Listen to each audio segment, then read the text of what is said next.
Films Bhojpuri Sonu Chamoli.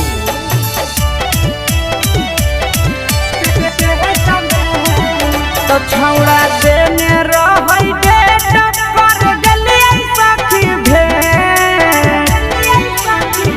तो छौड़ा देने रहै डेट कर गेलियै सखी भेट। ऐसन मोरिया मारल कई बोलै के खेत में दर्द करो है पेट में ना। ऐसन मोरिया मारल कई बोलै के खेत में दर्द करो है पेट में।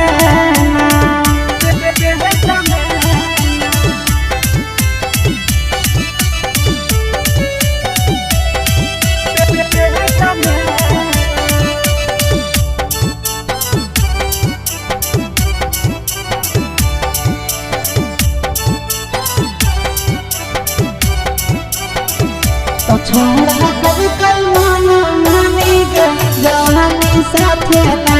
छोड़ा कभी कल माना मानी गे जवानी साथे ना। दुखावा के बात सखी एकरा से कहिए काम नहीं करे दवैया केतनो सखी खइए।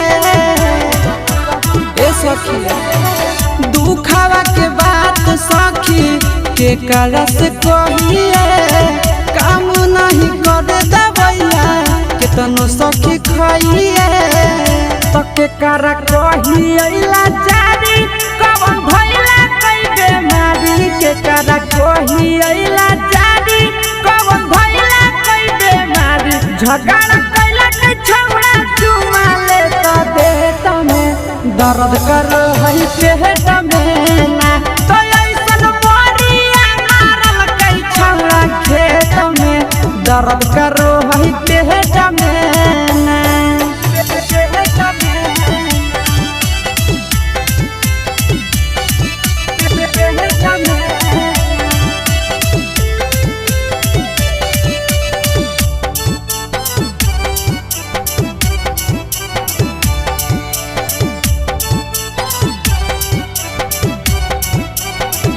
तो छोड़ा मारल कई ऐसन मरिया सखी कमरिया दुखो है।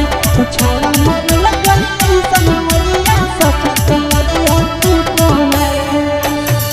बहरी गजन कल कई सखी नंदन अवधे सगे करे में झिका झोरी नो चलल कई के सगे।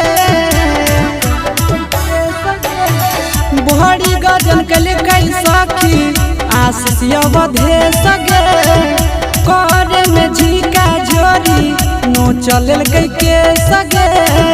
तो सब दिन रहल विकेश के प्यारी आई गरिया आई मंगिया जारी। सब दिन रहल विकेश के प्यारी आई गरिया आई मंगिया जारी। देहिया तूरा दल कई सखी ऊपर हेठ में दर्द करो है पेट में ना। तो ऐसन मोरिया मारल कई बोलै के खेत में दर्द करो है पेट